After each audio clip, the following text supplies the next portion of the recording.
तो अब हम पढ़ने क्या वाले हैं, मैक्सवेल रिलेशन, या हम किस से पढ़ेंगे, हम मैजिक बॉक्स से पढ़ेंगे, ठीक है, या स्क्वायर बॉक्स से पढ़ेंगे। देखो सबसे पहले जो हमारा चेंज आता है या हम चेक करते हैं मेजरेबल प्रॉपर्टी को, नॉन मेजरेबल प्रॉपर्टी को, ध्यान से सुन लो।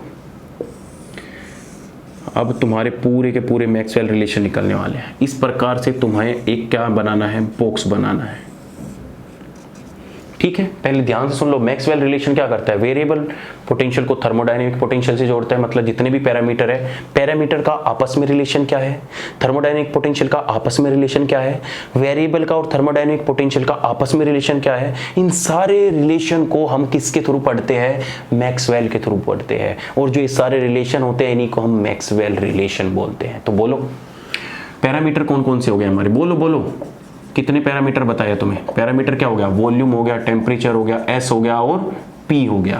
पोटेंशियल बोलो कितनी बताई है, पोटेंशियल बोलो जी हो गई, एच हो गई, यू हो गई और ए हो गई। मतलब 4 पोटेंशियल और 4 वेरिएबल। अब जितनी भी चीजें मैं पढ़ूंगा सारी की सारी क्लोज सिस्टम के लिए पढ़ूंगा, क्योंकि ओपन सिस्टम देखा नहीं, स्टार्टिंग में जब सिलेबस कराया था तो उसमें क्या लिखा था कि ओपन सिस्टम के लिए हम बाद में पढ़ेंगे। अब देखो करना कुछ नहीं है, इस बॉक्स में 4 कॉर्नर है कि नहीं है। तो कॉर्नर पर तुम्हें किसको रखना है, पैरामीटर को रखना है। कॉर्नर पे किसको रखो, पैरामीटर को।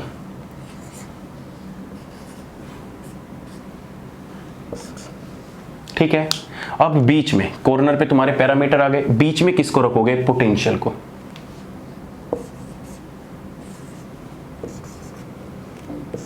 इसी तरीके से बिल्कुल इसी सीक्वेंस में तुम्हें पैरामीटर रखने हैं, इसी सीक्वेंस में पैरामीटर और पोटेंशियल तुम्हें इसी सीक्वेंस में रखनी है।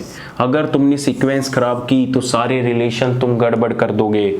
समझ रहे हो मेरा पॉइंट, सारे रिलेशन तुम गड़बड़ कर दोगे। अब देखो इनका याद करने का तरीका देखो, किस तरीके से तुम्हें अरेंज करने हैं। यहां से स्टार्ट करो। मैंने क्या किया, कॉर्नर पे क्या रखे, पैरामीटर किस पे आएंगे, कॉर्नर पे, और किस में आएंगे, बिटवीन द कॉर्नर या middle of the line, middle of line. ठीक है। तुम्हें जो एरो डालने हैं इस बॉक्स के अंदर, इसी प्रकार से एरो डालने हैं। इसी को हम क्या बोलते हैं, मैजिक बॉक्स बोलते हैं, या मैक्सवेल बॉक्स बोलते हैं, मैक्सवेल स्क्वायर बॉक्स बोलते हैं। ठीक है, क्लियर है। अब देखो इनको पहले याद करने का तरीका सुन लो। याद करने का तरीका क्या है, सबसे पहले इस बॉक्स को बनाना आना चाहिए, तभी तुम आगे के रिलेशन निकाल पाओगे। बॉक्स को बनाने का देखो, एक लाइन याद करनी है बस। सत्य प्रकाश बुक होती है कि इनऑर्गेनिक केमिस्ट्री पढ़ी है, बस उसी बुक के ऊपर पूरा मुहावरा है। क्या, सत्य प्रकाश टायर्ड वेरी मच, या दूसरा तरीका भी हो सकता है, सत्य प्रकाश टायर्ड वेरी मच या वेरी मच टायर्ड, कुछ भी बोल सकते हो, लेकिन मैं तुम्हें जो बता रहा हूं वही याद रखना। Satya Prakash tired very much, हे गॉड अभी उठा ले। सुन लो, Satya Prakash tired very much, tired very much, हे गॉड अभी उठा ले। क्योंकि सत्य प्रकाश को हो गया कोरोना और वो बेचारा बीमार हो गया। अब वो बीमार हो गया तो क्या कह रहा है, भगवान से दुआ लगा रहा है, सत्य प्रकाश वेरी टायर्ड, और भगवान से कह रहा है कि भगवान अभी उठा ले। अब देखो ध्यान से, सत्य प्रकाश टायर्ड वेरी मच, हे गॉड अभी उठा ले। ठीक है। सत्य का एस, प्रकाश का पी, टायर्ड का टी और वेरी मच का सिर्फ वी। ये क्या हो गए, चारों के चारों थर्मोडायनेमिक पैरामीटर हो गए। हे का एच, गॉड का जी, अभी का ए और यू का, उठाले का यू, इंटरनल एनर्जी। तो इसी तरह सीक्वेंस में तुम्हें ये अरेंज करने आने चाहिए। सत्य प्रकाश टायर्ड वेरी मच, हे गॉड अभी उठा ले। बीच में दो एरो है, एक सत्य से टी की तरफ डाल देना है, सत्य से टी की तरफ डाल देना है, और एक पी से इसी तरीके से एरो का साइन रखना है। ठीक है, क्लियर है बात? चलो पहला पॉइंट तुम्हारा क्लियर हो गया। अब तुम्हें मैक्सवेल रिलेशन बनाने हैं। देखो सबसे पहला मैक्सवेल रिलेशन में क्या बना रहा हूं कि मैं चेंज देख रहा हूं कि पोटेंशियल के बीच में चेंज कैसे देखेंगे, चेंज कैसे देखेंगे। देखो ये जितने भी मैक्सवेल जो ये रिलेशन बन के आते हैं ना, इनके पीछे डेरिवेशन होता है, लेकिन हमारा डेरिवेशन किसी काम का नहीं है, क्योंकि हम एंट्रेंस एग्जाम दे रहे हैं, ना कि कोई सब्जेक्टिव पेपर दे रहे हैं किसी भी यूनिवर्सिटी का। बुक में इनका पूरा डिटेल में निकाल के दिखाया होता है कि किस प्रकार से तुम्हारा H की वैल्यू आती है, किस प्रकार से एंथैल्पी चेंज आता है, कैसे G चेंज आता है, लेकिन हमें उससे कोई मतलब नहीं है। जितनी चीज़ों को सॉर्ट करके मैं तुम्हें समझा सकता हूँ, बड़े सिंपलेस्ट वे में मैं तुम्हें समझाने की कोशिश करता हूँ। बच्चे बहुत बोलते हैं कि सर आपने डायरेक्ट मैक्सवेल बुक से स्टार्ट कर दिया, हमें तो पता ही नहीं कैसे आया, क्योंकि बुक में इनके डेरिवेशन है और मुझे डेरिवेशन से कोई मतलब नहीं है। मैं चीज़ें तुम्हारे लिए आसान करना चाहता हूँ। एग्जाम में तुम डेरिवेशन करके थोड़े ना देखोगे, डायरेक्ट चीज़ों का पता करोगे ना, करोगे कि नहीं करोगे? सब कुछ तुम्हें डेरिवेटिव फॉर्म में बुक में मिल जाता है। अब सबसे पहले मैं क्या देख रहा हूँ, पहला थर्मोडायनेमिक रिलेशन ए, मैं चेंज देख रहा हूँ, change in thermodynamic potential, change in thermodynamic potential. Change कैसे? सबसे पहले पोटेंशियल कौन सी है कि DH का चेंज क्या होता है, DG का चेंज क्या होता है, DA का चेंज क्या होता है, और DU का चेंज क्या होता है। इनका चेंज कैसे लिखते हैं, याद करते हो ना, DH इक्वल टू करते हो ना। देखो बड़ा आसान है करना, कुछ नहीं करना। जो तुम्हारा H है उसके पास जाओ, हम इसमें चेंज देख रहे हैं कि नहीं देख रहे। इसकी बगल में जो भी दोनों के दोनों है, क्या है, इधर S है और इधर P है, इनको ऐसे लिख दो। क्या करो, इनको ऐसे लिख दो कि DS और इधर क्या रख दो, DP रख दो। ठीक है, बस DH है, DH की बगल में देखो किधर है, इधर S है, इधर P है, कैसे रखो, DH इक्वल टू DS और DP रख दिए। अब देखो ये एरो सत्य से कहां पे जा रहा है, T की तरफ। कहां से, T की तरफ। तो T कहां पे रख दोगे, ऐसे आगे रख दोगे, TDS। अब ये देखो P कहां पे आ रहा है, P से कहां पे आ रहा है एरो, V पे आ रहा है कि नहीं आ रहा। तो इसको कहां पे रख दोगे, इसको कहां पे रख दोगे, इस तरीके से रख दोगे। तो हमारा अब आता है साइन का, कि साइन कैसे आएगा। देखो जब तुम्हारे कोई भी कांस्टेंट या कोई भी चीज, इसको बोलते हैं हेड और इसको बोलते हैं टेल। जब तुम्हारे पास हेड की तरफ कोई चीज आती है उसको पॉजिटिव लिखना है, और जब तुम्हारे पास टेल की तरफ कोई चीज आती है उसको नेगेटिव लिखना है। जैसे DH का रिलेशन लिख रहा था, तो DH में हमने क्या रखा, P से हमारा एरो कहां पे जा रहा है, V पे। V किसकी तरफ है, हेड की साइड, तो हमारा V क्या आ जाएगा, पॉजिटिव आ जाएगा। तो इसलिए हम यहाँ पे साइन क्या रख देंगे, पॉजिटिव रख देंगे। ऐसे ही हमारा S से एरो कहां पे जा रहा है, TP की तरफ, और T किसकी साइड है इस एरो पे, हेड की साइड, तो इसलिए हमारा T भी क्या रहता है, पॉजिटिव ही रहता है। तो तुम चेंज देखते हो, DH का चेंज ये नहीं आता क्या, DH इक्वल टू क्या होता है, TDS प्लस के VDP। मैं कभी आज तक कोई रिलेशन याद नहीं रखा, सच बता रहा हूँ, कुछ रिलेशन याद नहीं रखता, बस ये बॉक्स याद रखता हूँ और मुझे सब कुछ पता होता है। तो जब मुझे सीक्वेंस ही पता है तो मुझे इतने सब याद करने की जरूरत नहीं पड़ती।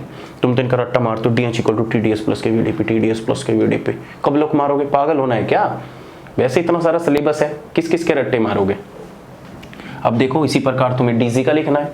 DG का देखो, DG की बगल में क्या है, P है और T है, तो कुछ नहीं करना है, ऐसे लिख दो। कैसे लिख दोगे कि पहले तुम कर दोगे DP, ठीक है, और फिर क्या कर दोगे, DT। भाई इसकी बगल वाले दोनों को क्या लिख दो, चेंज की फॉर्म में, DP DT। अब क्या करना है, देखो P से स्टार्ट करो। P से एरो किधर जा रहा है, V की तरफ। P से एरो किसकी तरफ जा रहा है, V की तरफ। V किसकी साइड है, हेड की साइड। हेड की साइड है तो कैसा साइन आएगा, पॉजिटिव। तो तुम यहाँ पे क्या लगा दोगे, VDP पॉजिटिव साइन। ठीक है, अब देखो S से क्या आ रहा है, T से जो ये एरो जा रहा है S की तरफ जा रहा है। S की पीछे क्या है, टेल पे। टेल पे क्या है, S। जो टेल पे आएगा तो कैसा साइन आएगा, नेगेटिव। तो यहाँ पे क्या आ जाएगा, माइनस के SDT। तो तुम्हारा यही तो रिलेशन होता है DG का। VDP माइनस के SDP पढ़ा है कि नहीं पढ़ा? बोलो, पढ़ा है ना relation? DG equal to VDP माइनस के SDT पढ़ा होगा 100%। तो ऐसे याद करने की जरूरत थोड़ी ना, सिंपल है। ऐसे DA और DU का बनाओ, खुद से बनाओ और फिर मेरे साथ चेक करो। तो DA का बनाऊंगा, DA की बगल में क्या है? V और T। तो ऐसे क्या रख दूंगा? ऐसे रख दूंगा DV और यहाँ पे क्या कर दूंगा? DT। अब देखो V से हमने स्टार्ट किया, इसकी बगल में भी है, V से एरो कहाँ पे जा रहा है? P कहाँ पे है? टेल की साइड, तो नेगेटिव साइन आएगा, तो माइनस के क्या हो जाएगा? PDV। ऐसे T के पीछे कौन जा रहा है? S पे भी कहाँ रहा है? नेगेटिव, तो हम इसलिए क्या कर देंगे? माइनस के SDT। तो ये रिलेशन तुमने पढ़ा नहीं है क्या? Change in Gibbs Helmholtz function is equal to क्या होता है? DA इक्वल टू माइनस के PDV और माइनस के SDT, राइट। लास्ट बचता है इंटरनल एनर्जी चेंज। तो इंटरनल एनर्जी चेंज देखो, इंटरनल एनर्जी के बगल में क्या है? V और S। तो तुम यहाँ पे क्या कर दोगे? DV और यहाँ पे क्या लिख दोगे? DS। देखो अब DV से P कहाँ पे जा रहा है? टेल की साइड, तो यहाँ पे क्या आ जाएगा? माइनस के PDV। S से कहाँ पे आ रहा है? T पॉजिटिव साइन के साथ, तो यहाँ पे क्या आ जाएगा? प्लस के TDS। यही तो पढ़ते हो, अरे DU का यही तो पढ़ते हो, change in internal energy is equal to minus के PDV प्लस के TDS। कब तक याद रखोगे? है ना कितना आसान। बस इस बॉक्स को याद रखो, सत्य प्रकाश टायर्ड वेरी मच, हे गॉड अभी उठा ले। जो हेड के सामने आए कोई चीज उसको पॉजिटिव लिखो और जो टेल की तरफ आए उसको नेगेटिव लिखो। मुझे पता है पहली बार में थोड़ा अटपटा लगेगा, लेकिन फिर से अगर तुम इस चीज को खुद से अप्लाई करोगे तो फिर ये चीज तुम्हें आ जाएगी। तो देखो कितना सिंपल था इनको बनाना, मैक्सवेल को। बस अब ध्यान से तुम्हें क्या देखना है कि जब तुम DH का चेंज देख रहे हो, एंथैल्पी चेंज देख रहे हो, एंथैल्पी भी क्या होती है? नॉन मेजरेबल होती है। एंथैल्पी भी क्या होती है? नॉन मेजरेबल होती है। और इधर देखो, हम बेसिकली मैक्सवेल रिलेशन क्या क्यों निकाल रहे थे? हमें मेजरेबल प्रॉपर्टीज को और नॉन मेजरेबल प्रॉपर्टीज को रिलेट करना था। मेन पॉइंट क्या था कि हमें नॉन मेजरेबल प्रॉपर्टीज को मेजरेबल प्रॉपर्टीज यूज करके उनको फाइंड आउट करना था। लेकिन जब हमने पहला रिलेशन देखा तो हमने क्या देखा कि DH इज इक्वल टू क्या रहा है? TDS plus K VDP। इसमें में T हमारा क्या है? मेजरेबल, V भी क्या है? मेजरेबल, DP भी क्या है? मेजरेबल। लेकिन जो एंट्रोपी होती है वो क्या होती है? Non measurable. ये क्या प्रॉपर्टी है? Non measurable properties. तो फिर से हमारे साथ प्रॉब्लम क्रिएट हो गई, फिर से हमारे पास क्या हो गई? प्रॉब्लम क्रिएट हो गई कि ये तो हमारी नॉन मेजरेबल प्रॉपर्टी आ गई। बिल्कुल।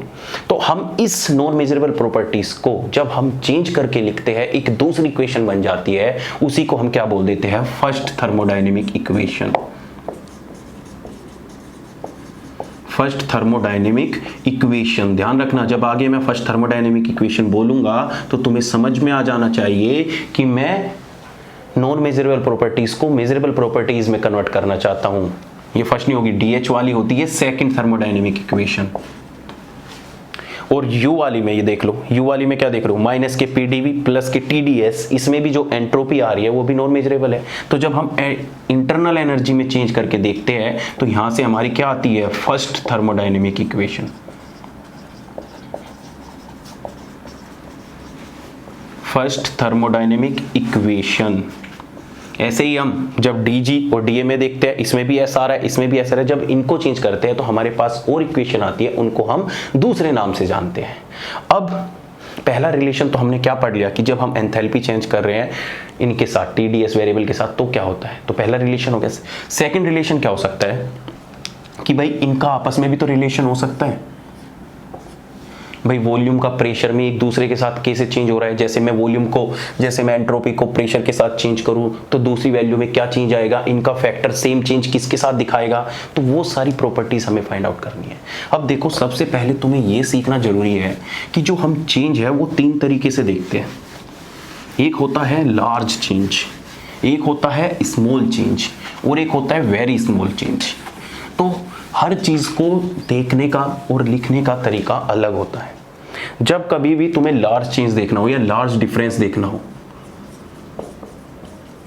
लार्ज चेंज या लार्ज डिफरेंस, लार्ज डिफरेंस, तो उसके लिए हम यूज करते हैं डेल्टा।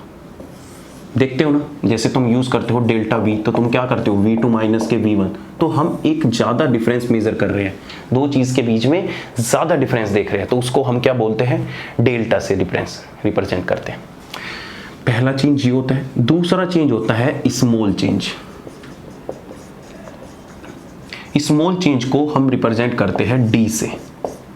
जैसे तुमने कभी भी अब तक करते आए हो तो तुमने देखा होगा कि अगर तुम्हारे पास कोई x लेंथ की वायर है, x लेंथ की, और मैं तुम्हें पूछने लगूँ कि इसमें स्मॉल चेंज, एक छोटा सा ग्रेडियंट ले लेता हूँ, तो हम उसको क्या बोल देते हैं, dx, स्मॉल चेंज। तो जो हमारा D है वो किसको दिखाता है, स्मॉल चेंज को दिखाता है।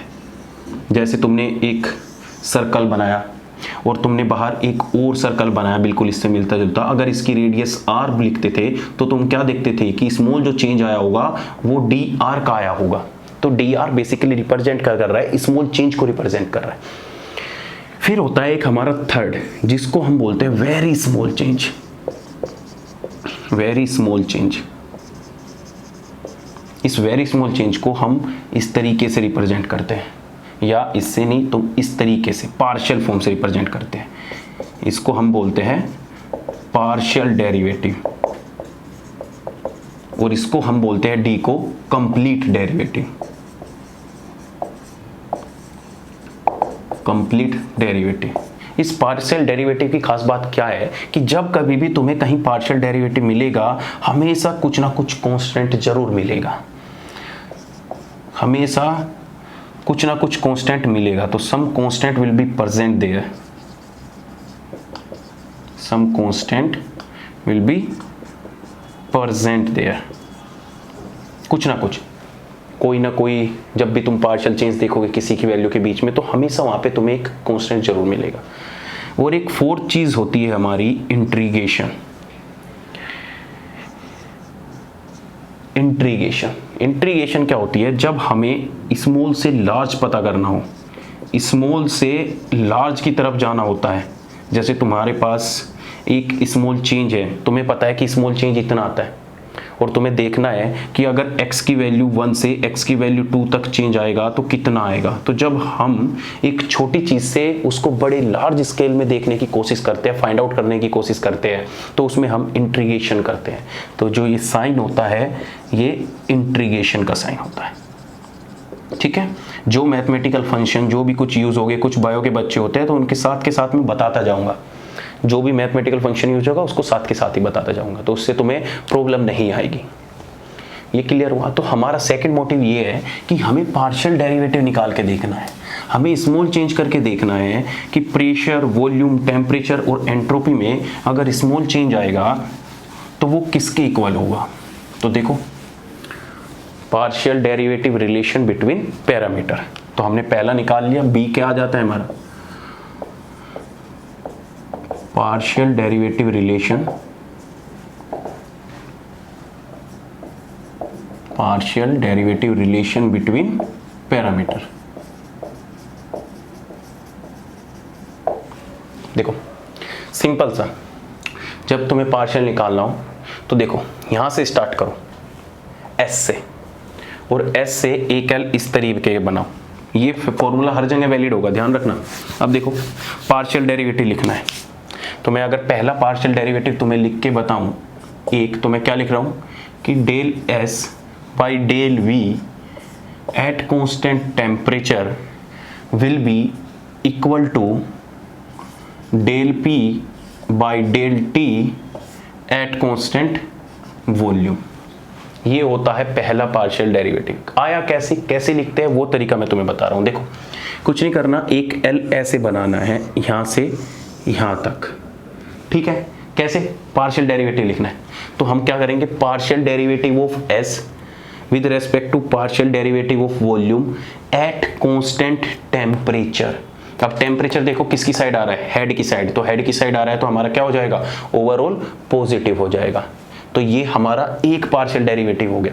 और मैंने तुम्हें बताया था कि जहां भी पार्शियल वर्ड यूज होगा हमेशा कुछ ना कुछ कांस्टेंट मिलेगा।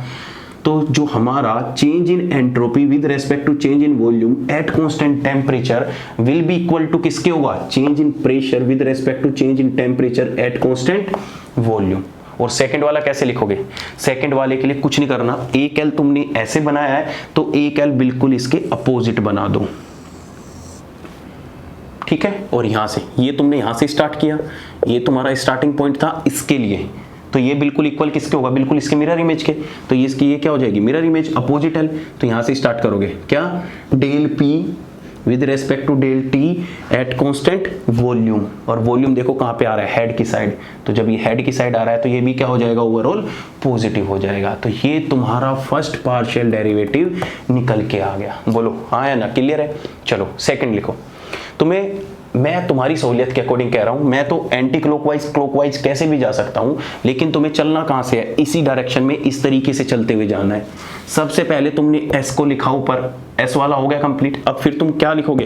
पी से लिखोगे। देखो पी से कैसे लिखोगे? पी से तुम कैसे लिखोगे? देखो एक बार, सिंपल है। दूसरा कहां से स्टार्ट करोगे? यहां से, वी से। तो एक एल यहां से ये बना कि नहीं बना? तो जब इसका तुम सेकंड लिखोगे तो कैसे लिखोगे कि चेंज इन वॉल्यूम, देखो partial derivative volume with respect to temperature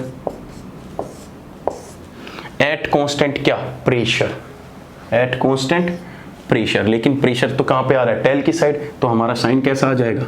negative आ जाएगा।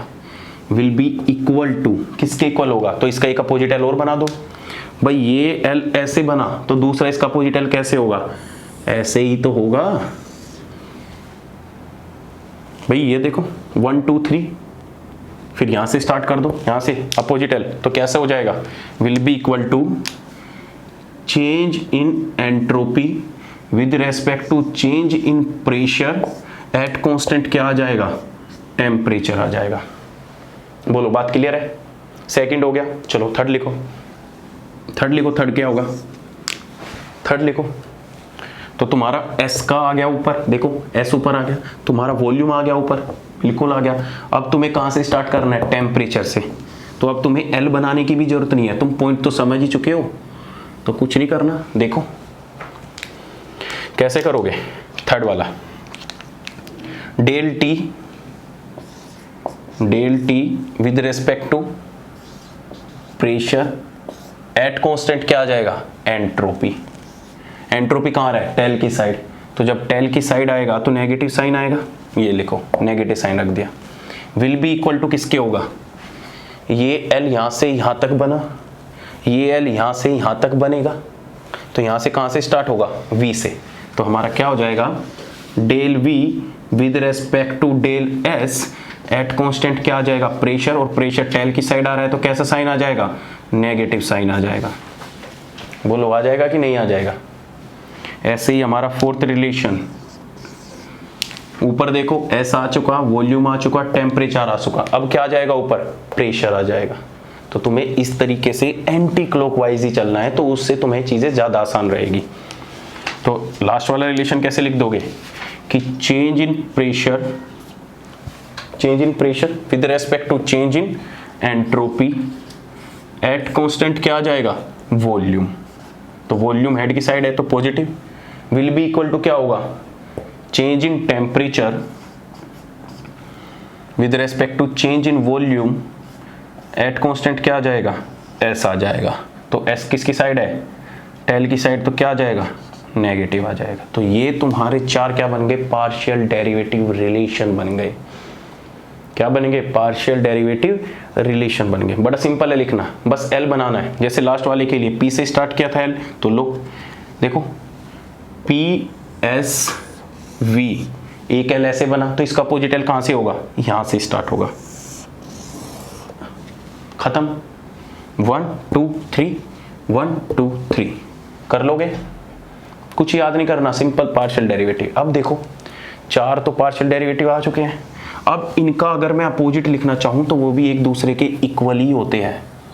एग्जामिनर कैसे करता है देखो, अगर मैं इनका अपोजिट लिखना चाहूं, जैसे मैं इसका अपोजिट लिखना चाहूं तो इसका अपोजिट क्या होगा? देखो इसके लिए, सेकंड वाले के लिए इनका अपोजिट कि del V with respect to del S at constant temperature will be equal to होगा del T by del P at constant volume. इसका रेसिप्रोकल भी एक दूसरे के इक्वल होगा, del S by del V at constant temperature. तो इसका अगर ऊपर ले जाओगे और उसका भी ऊपर ले जाओगे तब भी एक दूसरे के इक्वल होगा।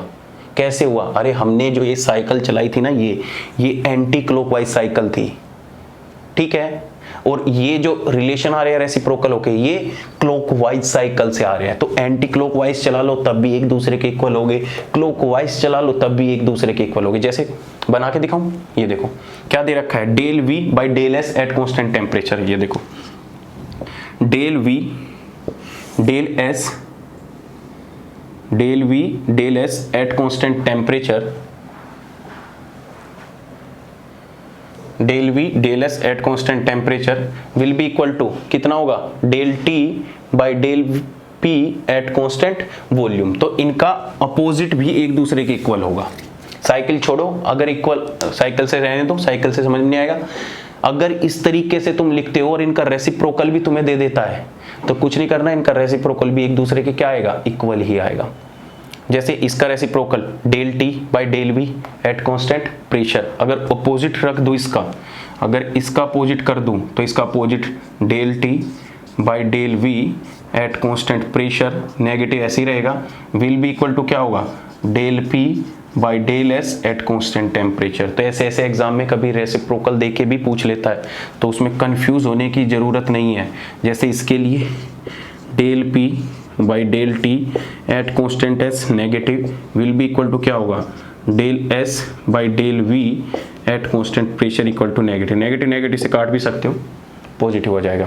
ऐसे इसका रेसिप्रोकल, ठीक है, हो गया क्लियर। सेकंड, तो यहां से 4 + 4 8 आ जाते हैं रिलेशन, 8 रिलेशन।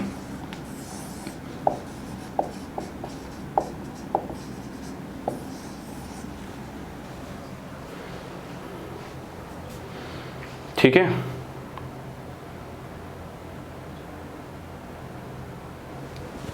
चलिए इतनी चीज क्लियर हुई। दूसरा कि अगर तुम्हें डायरेक्ट रिलेशन पूछ रखो, यहां से क्वेश्चन देखो किस टाइप का आता है। अगर तुम्हें बोल देगा विच वन इज करेक्ट, इस तरीके से 4-5 रिलेशन बोल देगा और पूछ लेगा कि विच वन इज करेक्ट, बस कुछ नहीं, एल और अपोजिट एल बनाना है।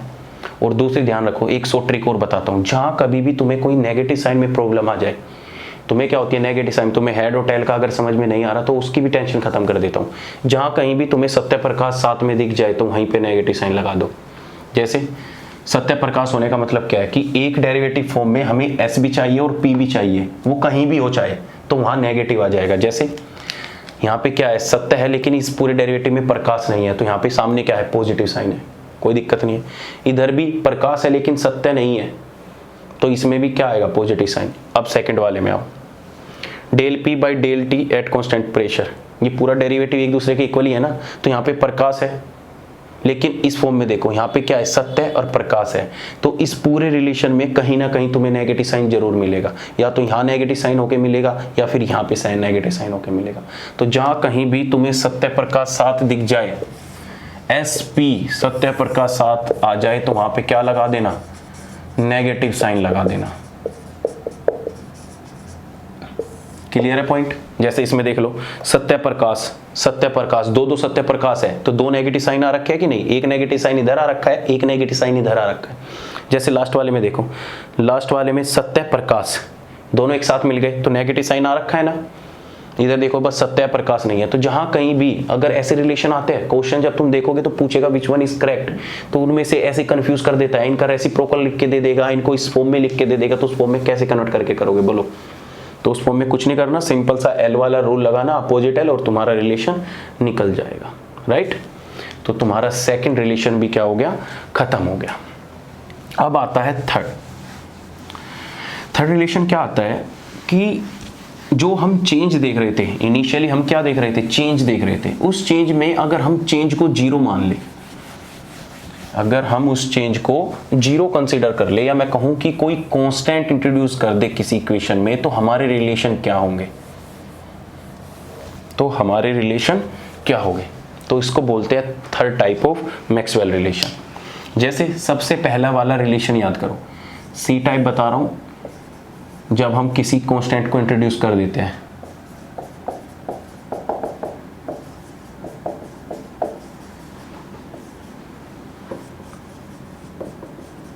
कांस्टेंट इन इक्वेशन, तो तब हमारा रिलेशन क्या आता है?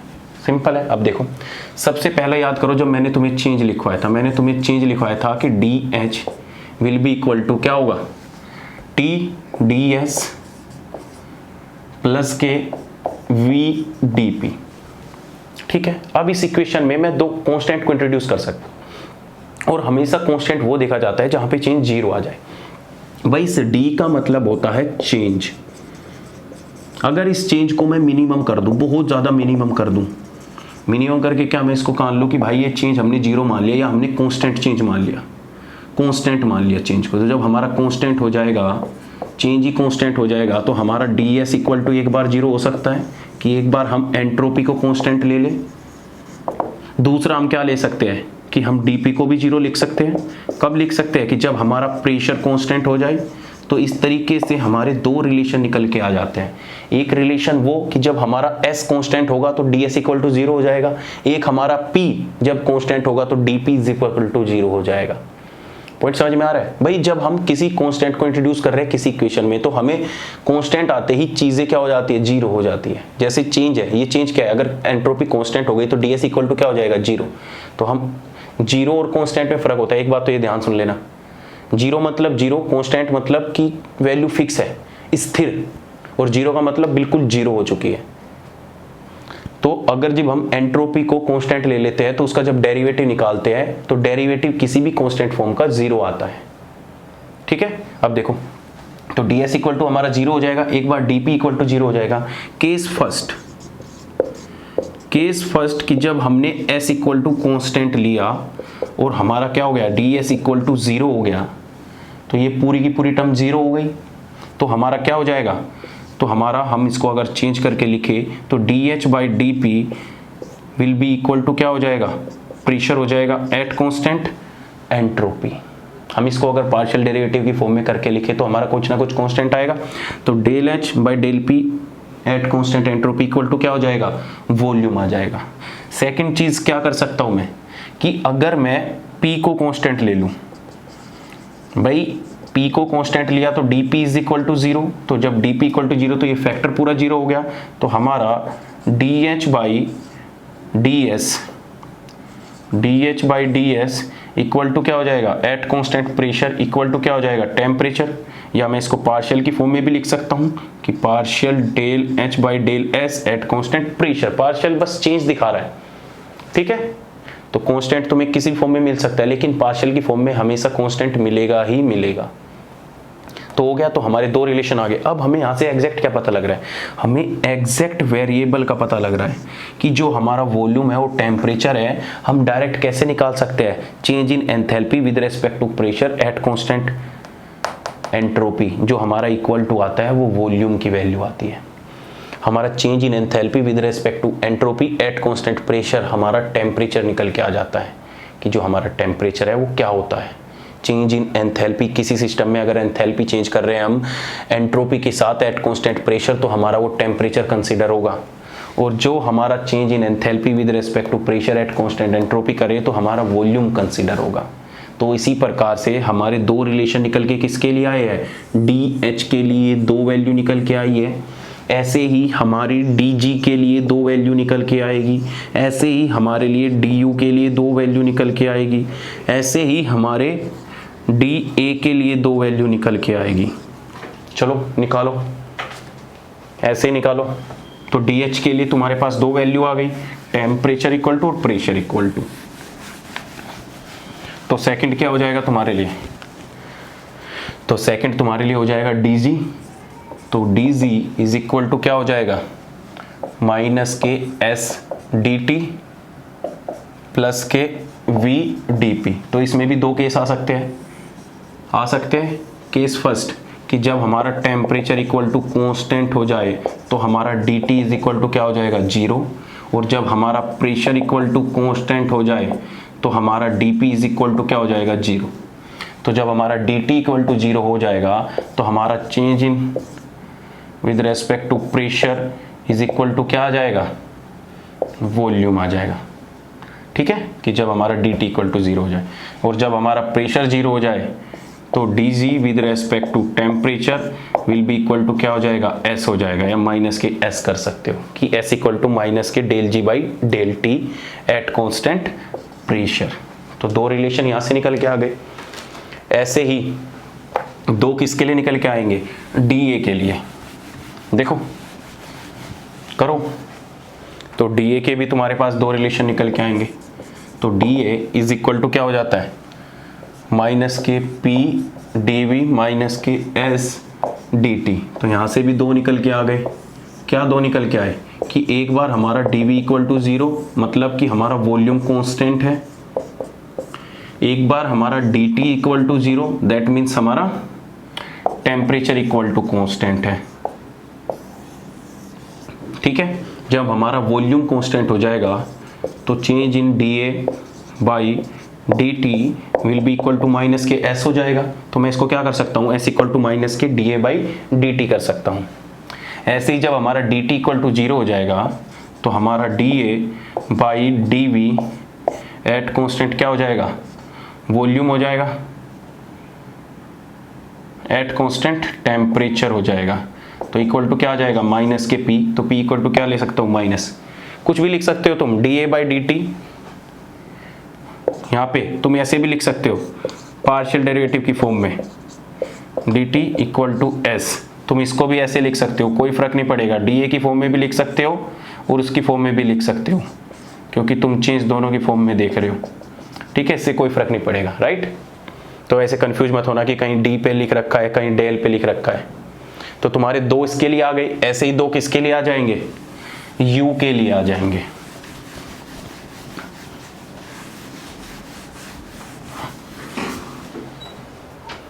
ऐसे ही तुम्हारे किसके लिए आएंगे, यू के लिए।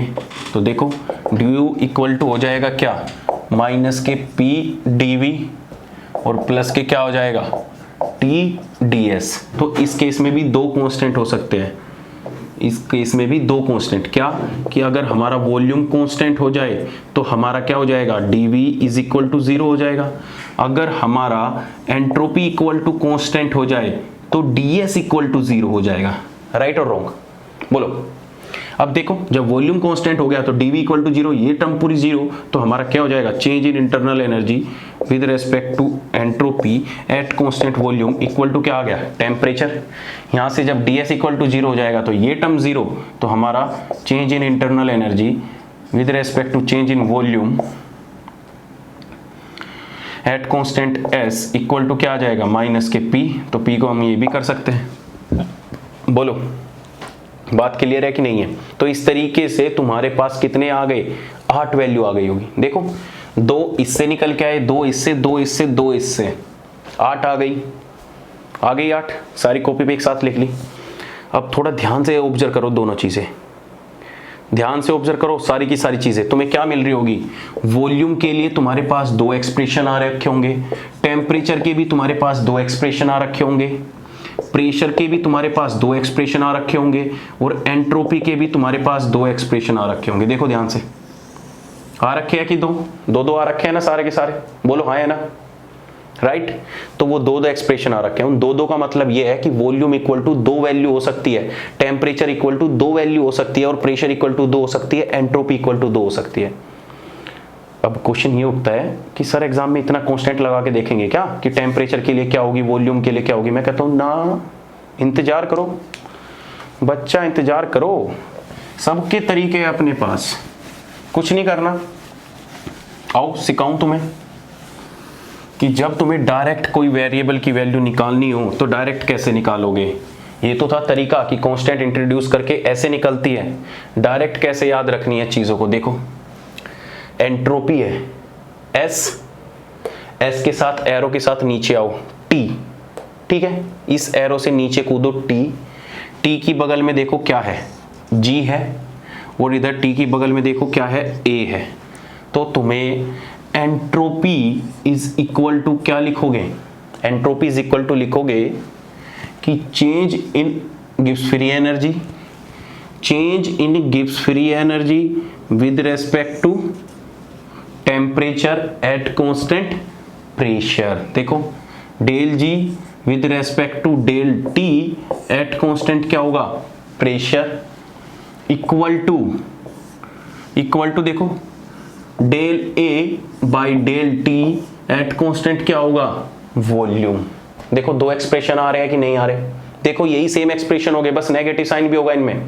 तो हमारा क्या हो जाएगा कि minus S is equal to क्या हो जाएगा, del G by del T at constant pressure will be equal to क्या होगा, change in Helmholtz function with respect to temperature at constant volume. तो कुछ नहीं करना, जो भी तुम्हारे पास एस है, एस के सीधा एरो पे आओ, नीचे नीचे क्या है, टेम्परेचर की बगल में देखो यहाँ पे क्या है जी, इधर क्या है ए। तो तुम कैसे करोगे, चेंज इन गिव्स free energy with respect to temperature at constant pressure. तो तुम्हारे पास एस के दो वैल्यू निकल के आ जाएंगे, राइट। ऐसे ही एस का हो गया, बहुत सिंपल है, एस का हो गया। अब देखो तुम किसका निकालो, अब तुम प्रेशर का निकालो, प्रेशर का बताओ प्रेशर।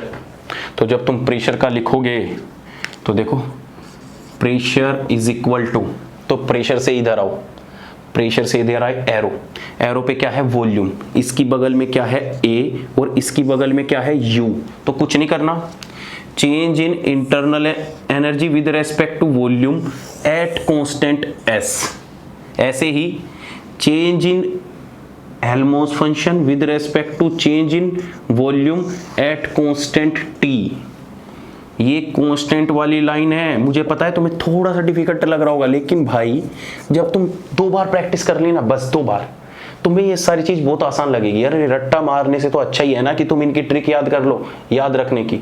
देखो ध्यान से, ये टेम्परेचर कांस्टेंट है, फिर से देखो मैं कैसे लिख रहा हूँ, प्रेशर के लिए लिखना है, प्रेशर से नीचे आओ एरो पे कहाँ पे, सामने वॉल्यूम है, वॉल्यूम की बगल में देखो कि कौन कौन सी पोटेंशियल है, यू है और ए है। मतलब जो प्रेशर की जो वैल्यू हो सकती है वेरिएबल की, वो ए की फॉर्म में हो सकती है और यू की फॉर्म में हो सकती है, ये बात तो क्लियर है।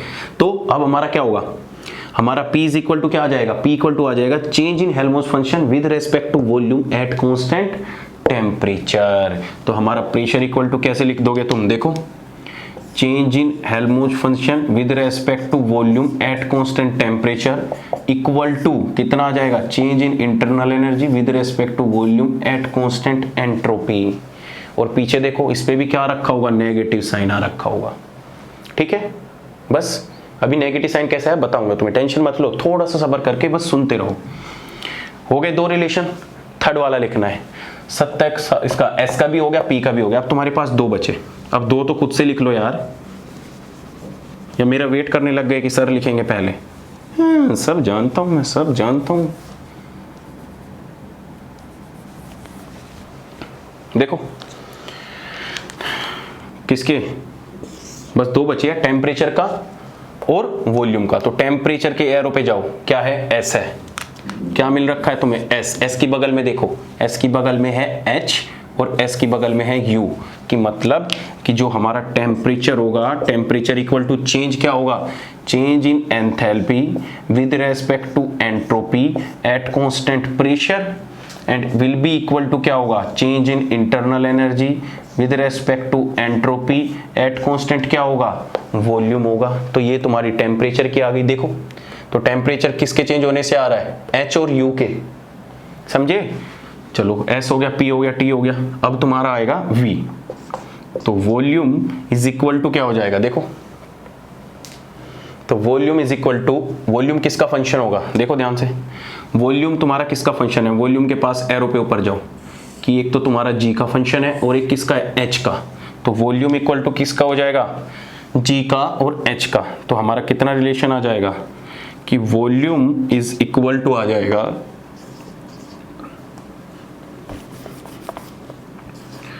चेंज इन एंड गिव्स free energy with respect to pressure at constant temperature will be equal to क्या होगी, change in H with respect to pressure और एस।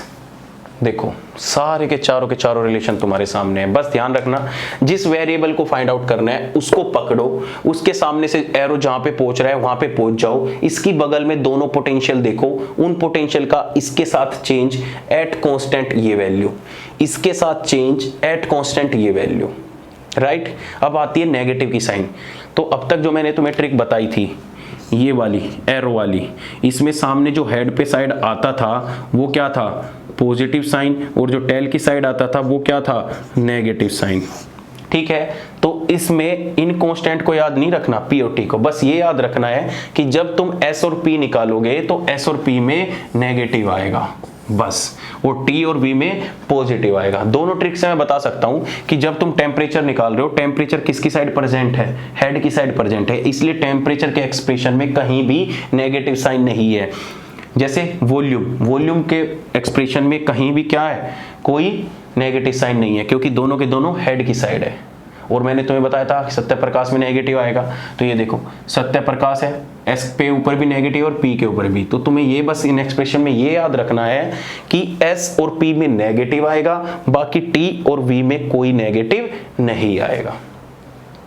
बोलो बात क्लियर है कि नहीं है? बोलो यार, इससे ज्यादा मैं और क्या करूंगा बताओ, इससे ज्यादा कुछ चेंज कर सकता हूं क्या? देखो बस इतनी चीजें तुम्हें याद रखनी है। और बताऊं थोड़ा और सुन लो। ये तीनों के तीनों एक्सप्रेशन खत्म हो गए। अब इनका अपोजिट करोगे तो इसका प्रेशर भी 1/p हो जाएगा। अगर तुम इनका अपोजिट करोगे तो -k 1/p इक्वल टू क्या होगा, del v by del a at constant temperature, ये हो जाएगा। विल बी इक्वल टू क्या हो जाएगा, del v by del u at constant s, ये हो जाएगा। इनका रेसिप्रोकल करोगे तो इधर p भी रेसिप्रोकल हो जाएगा। बात समझ रहे हो? तो इनका अपोजिट रेसिप्रोकल भी इसके 1/p के इक्वल होगा। तो ये छोटी छोटी बातें हैं, सारी चीजें नहीं बता सकता, सारी चीजें बताऊंगा तो 1 साल तक थर्मोडायनेमिक्स ही पढ़ाता रहूंगा। तो ये थोड़ी सी कॉमन सेंस की बात है, ये तुम्हें खुद से अप्लाई करनी आनी चाहिए। ठीक है, अब देखो ध्यान से, हमारे पास एंट्रोपी इक्वल टू कितना आया, तुम्हारे पास अगर मैं एंट्रोपी इक्वल टू लिखने चाहूं कि एंट्रोपी इज इक्वल टू आ गया -k del G by del T at constant pressure. अगर मैं चेंज इन एंट्रोपी देखना चाहूँ तो चेंज इन एंट्रोपी कितना हो जाएगा, -k del G by del T at constant pressure. और तुम्हें पता है कि डेल जी इक्वल टू क्या होता है, -k NF E note cell. Electrochemistry में पढ़ा है? अरे पढ़ा है कि नहीं पढ़ा? इलेक्ट्रोकेमिस्ट्री में डेल जी इक्वल टू क्या होता है, -k NF E note cell. तो मैं यहाँ पे अगर डेल S इक्वल टू कर दूं माइनस, और यहाँ पे लिख दूं NF E note cell -k upon में del T at constant pressure, तो हमारा del S equal to minus minus positive हो जाएगा, NF del E by del T। लो, ये एक्सप्रेशन तुम्हारा एंट्रोपी का निकल गया इलेक्ट्रोड पोटेंशियल की फॉर्म में। इसी को हम क्या बोलते हैं, इसी को coefficient, electrode potential coefficient. E del E by D T को क्या बोलते हैं हम, E2 -k E1 अपॉन में T2 -k T1। कभी भी कोई वैल्यू हो, तुम्हें पोटेंशियल चेंज दे रखा हो कोई भी इक्वेशन में और तुमसे एंट्रोपी पूछ ले, तो तुम्हारा ये फॉर्मूला लग जाएगा। और ध्यान से सुनो, इस बार ये बार्क में भी आया था। बार्क ये 2019 का था ना, 19 या 20 चल रहा है, वो भूल गया मैं तो, साल भी भूल गया यार। बार्क में आया था इस साल, यही एंट्रोपी पूछी थी। एंट्रोपी क्या होती है, del S NF del E by del T. तो ये क्या होता है, चेंज इन। तुम्हें इसकी वैल्यू कभी कभी क्वेश्चन में गिवन होती है, ध्यान रखो। इलेक्ट्रोकेमिस्ट्री में कभी कभी तुम्हें del E by del T potential gradient given होता है और कभी कभी नहीं गिवन होता। तो उस केस में तुम्हारे पास इक्वेशन गिवन होती है, कुछ इस टाइप की इक्वेशन कि electrode potential equal to 2.034 T square plus के 2.30, इस तरीके का होता है। तो उसमें निकाल लो, डेली बाई डेल टी निकाल लो। कैसे निकाल दोगे, 2 इंटू 2.0304 इंटू टी, और टी तुम्हें क्या गिवन होता है वहां पे कोई वैल्यू टेम्परेचर की, बस। तो तुम्हारा डेली बाई डेल टी, तुम्हारी ये वैल्यू यहां से आ जाती है। इस वैल्यू को यहां पे पुट कर दो। एन क्या होता है, number of electron exchange, number of electron exchange. और एफ क्या होता है, Faraday constant. Faraday constant 96500 coulomb per mole. लो, अरे सारी चीजें कनेक्टेड है, बहुत इजी है, बहुत इजी है। सच बता रहा हूं मैं, सिंपल सा। Del S equal to N F del E by del T कहां से आया? इस एक्सप्रेशन से आया, ये देख लो। एस इक्वल टू क्या होता है? माइनस के del G by del T at constant pressure. अगर मैं चेंज देखना चाहूं डेल एस का, डेल एस इक्वल टू क्या हो जाता है? माइनस के del G by del T, इस तरीके से। तो हमारा क्या हो गया? N F del E by del T. तो इससे क्वेश्चन मिसलेनियस एग्जाम्पल तुम्हें इलेक्ट्रोकेमिस्ट्री में भी कराते होंगे सर, मिसलेनियस। जब तुम्हें थर्मोडायनेमिक पढ़ाते हैं तो थर्मोडायनेमिक्स में ध्यान रखना है, ऐसे क्वेश्चन आते हैं। तुम्हें del E by del T दे देगा, इलेक्ट्रॉन एक्सचेंज दे देगा और एंट्रोपी पूछ लेगा। तुम्हें यही नहीं पता लगेगा कि एंट्रोपी कैसे निकालूं। तभी तो निकालोगे जब तुम्हें रिलेशन पता हो, समझ रहे हो? बस तुम्हें ये तो पता है del G equal to N F minus K N F E nought cell, लेकिन ये नहीं पता कि डेल एस इक्वल टू ये होता है। सिंपल है। तो ध्यान रखना, मैं हर एक चीज बिल्कुल ऐसी करा रहा हूं कि कहीं ना कहीं एग्जाम में क्वेश्चन जरूर है इससे रिलेटेड। प्रीवियस ईयर में पक्का आ रखा है, ठीक है। तो ये पहली तुम्हारे यहां से निकल के आई। दूसरा एक्सप्रेशन बताओ यहां से क्या निकल के आता है? दूसरी, तुमने एक गिब्स हेल्महोल्ट्ज इक्वेशन का नाम सुना होगा, सुना है कि नहीं सुना? बोलो। सुना होगा, बिल्कुल पता है मुझे, सुना होगा। देखो, ये देखो यहाँ पे S इक्वल टू क्या हो जाएगा? माइनस के del G by del T at constant pressure. अगर मैं डेल S फाइंड आउट करना चाहूँ तो कितना हो जाएगा? माइनस के del G by del T at constant pressure. और तुम्हें पता है del G equal to del H minus के टी डेल S होता है। तो del G equal to del H minus के टी, इस डेल S की जगह अगर तुमने ये रख दिया partial del G by temperature at constant pressure, इसी इक्वेशन को गिब्स हेल्महोल्ट्ज इक्वेशन बोलते हैं। लो, इस इक्वेशन को गिब्स हेल्महोल्ट्ज इक्वेशन बोलते हैं। बोलो, कोई है? तुम्हें याद रखने की जरूरत ही नहीं है, क्वेश्चन में आ जाएगी गिब्स हेल्महोल्ट्ज इक्वेशन। ये गिब्स हेल्महोल्ट्ज इक्वेशन होती है, कांस्टेंट प्रेशर होता है। इसी इक्वेशन को अब तुम यहाँ पे रेसिप्रोकल करके ले आते हो, इसे उठा के यहाँ पे नीचे ले आते हो, एक एक्सप्रेशन और बन जाता है। बस यही चलता रहता है। चीज़ें बहुत आसान है, कुछ डिफिकल्ट नहीं है, कुछ इतना खतरनाक क्वेश्चन नहीं आते इनसे कि तुम्हें घबराना पड़े हो कि पता नहीं हमसे क्या पूछ लिया। इतने सारे एक्सप्रेशन तुम्हें मैंने चुटकी में करा दिए। 4 मैक्सवेल रिलेशन स्टार्टिंग में कराए, फिर उसके बाद पार्शियल रिलेशन कराए, उसके बाद फिर ये कराए कांस्टेंट टर्म में, ठीक है। तो ये पूरे के पूरे मैक्सवेल बुक से हम इजीली निकाल सकते हैं। सेकंड चीज आती है जो मैक्सवेल बुक से मैं एक्सप्लेन कर सकता हूँ, स्पॉन्टेनिटी क्राइटेरिया। हालांकि स्पॉन्टेनिटी क्राइटेरिया बाद में पढ़ते हैं, लेकिन मैं तुम्हें साथ ही बताऊंगा कि किस तरीके से हम स्पॉन्टेनिटी क्राइटेरिया पढ़ते हैं। तो नेक्स्ट हेडिंग डाल लो, स्पॉन्टेनिटी क्राइटेरिया।